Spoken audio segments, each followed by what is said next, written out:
E aí, as boas-vindas a mais uma análise. Hoje a gente vai entrar de cabeça no mundo dos indicadores macroeconômicos. A grande ideia aqui é pegar todas aquelas siglas e teorias que parecem super intimidadoras no noticiário e transformar em algo totalmente acessível.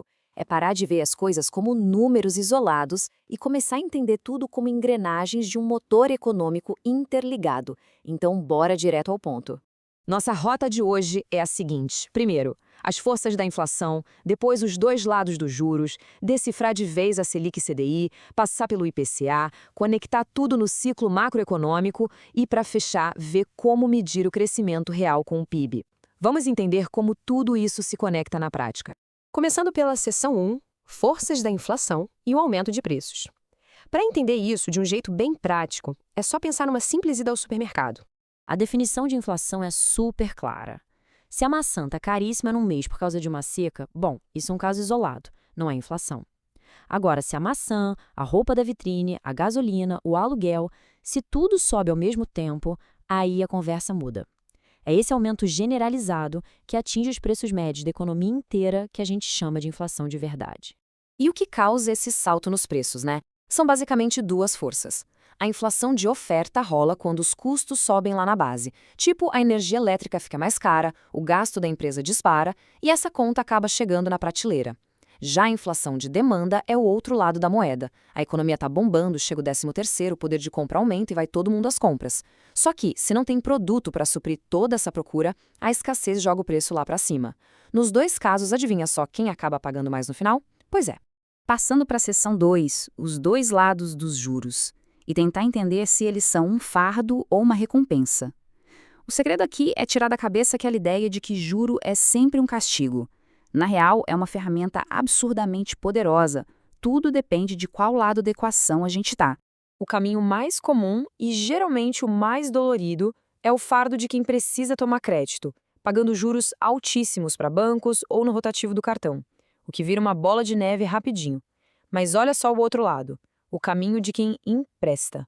Quando a gente age como credor de uma instituição, investindo o dinheiro, o juro deixa de ser dívida e vira uma bela recompensa financeira. E a tal da mágica mecânica dos bancos se explica por um conceito chamado spread bancário. Funciona assim: a instituição pega o dinheiro de quem investiu e empresta para quem está precisando de crédito. Ela cobra uma taxa lá nas alturas de quem tomou o empréstimo, mas só repassa uma fatia bem menorzinha para quem investiu o dinheiro lá no começo.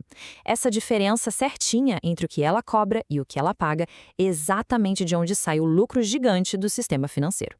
Para ilustrar o poder absurdo dos juros compostos, dá uma olhada nessa matemática. Imagina um investimento inicial de R$ 1.000, colocando só mais R$ 100 por mês. Em 5 anos, saiu do bolso um total de R$ 7.000. Mas, com os juros trabalhando como recompensa a favor do patrimônio, o saldo final bate mais de R$ 10.250. É por isso que organizar as finanças e não deixar o dinheiro debaixo do colchão é vital. E por falar em juros, vamos entrar no painel de controle da economia, na seção 3, decifrando Selic e CDI, as taxas principais. A Selic, o famoso Sistema Especial de Liquidação e de Custódia, é simplesmente a taxa básica de juros do país. A cada 45 dias, o comitê, chamado Copom, senta, analisa o cenário a fundo e define o rumo dessa taxa. E o impacto é duplo, olha só. Uma Selic alta deixa os empréstimos super caros, o que tira dinheiro de circulação, mas em compensação faz a alegria de quem investe em renda fixa, gerando retornos fantásticos. Colocando o Selic e o CDI lado a lado, dá para ver que eles andam praticamente de mãos dadas. O CDI, o Certificado de Depósito Interbancário, é a taxa que os bancos usam para emprestar dinheiro entre eles no dia a dia. Se a Selic está em 13,75, por exemplo, o CDI vai estar coladinho, em 13,65. Sabe quando a corretora fala que o investimento rende 100% do CDI? Tá aí a explicação. Como as duas andam juntas, o CDI vira a referência perfeita para nossa renda fixa. Vamos avançar para o próximo pilar, a seção 4, IPCA e a relação de preços, o verdadeiro custo de vida. O IPCA é o nosso grande termômetro, a métrica oficial da inflação. Calculado pelo IBGE desde 1979, o foco dele é medir os preços de uma cesta gigante de produtos e serviços pelo país afora. É ele que mostra, na prática, se o poder de compra está derretendo ou se a situação está sob controle. E o que faz o IPCA balançar? É a regra de ouro da relação de preços. Se tem muita gente querendo comprar e a quantidade de produto na prateleira não muda, os preços vão subir, natural. A empresa ajusta para equilibrar o mercado. Agora, se o consumo despenca e os estoques ficam encalhados, os preços precisam baixar para fazer a roda girar de novo e incentivar as vendas. Chegamos então na seção 5, o ciclo macroeconômico. Aqui é aquele momento de epifania, onde as peças do quebra-cabeça se juntam e tudo faz sentido. Imagina o cenário. Os preços explodiram, a inflação está nas alturas.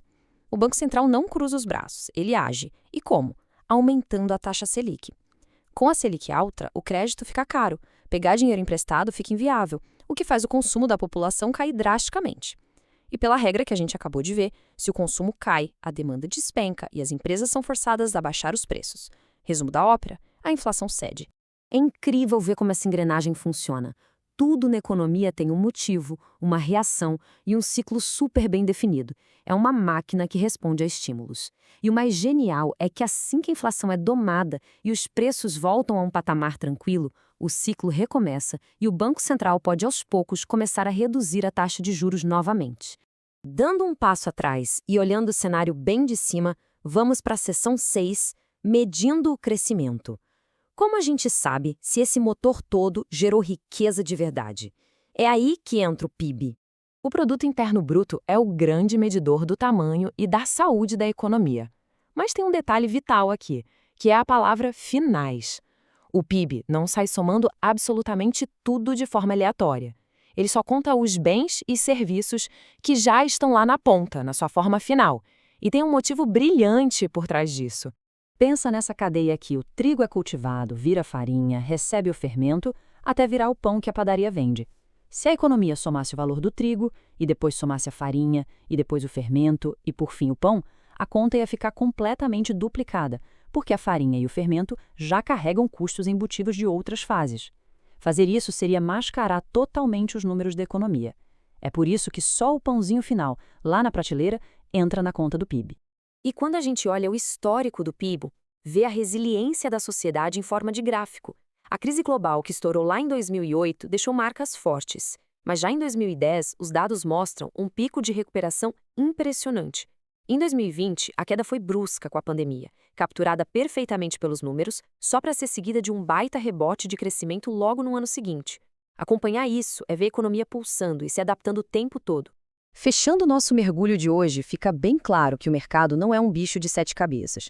Pelo contrário, é pura lógica interligada de oferta, demanda e juros. Entender tudo isso é o primeiro passo para navegar com segurança.